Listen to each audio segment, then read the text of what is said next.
ঢাকায় সিনেমার আলোচিত নায়িকা মিষ্টি জান্নাত বর্তমানে অবস্থান করছেন সংযুক্ত আরব আমিরাতের দুবাইয়ে।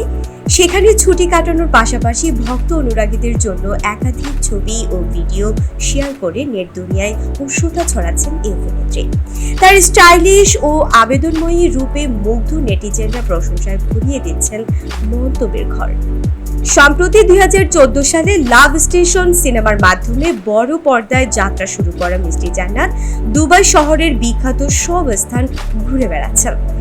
বুর্জ খলিফার সামনে, শহরের অলিতে গলিতে, এমনকি সমুদ্র সৈকতের আবেদনময়ী লুকে ধরা দিয়েছেন তিনি এই মুহূর্তগুলো ইনস্টাগ্রাম ও ফেসবুকে ভক্তদের সঙ্গে শেয়ার করছেন নিয়মিত।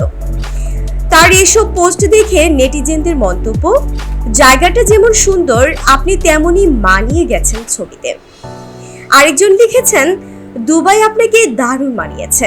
বোঝাই যাচ্ছে মিষ্টি জান্নাতের এই ভ্রমণ কেবল তার জন্য নয়, তার ফ্রেন্ডদের কাছেও বেশ উপভোগ্য হয়ে উঠেছে।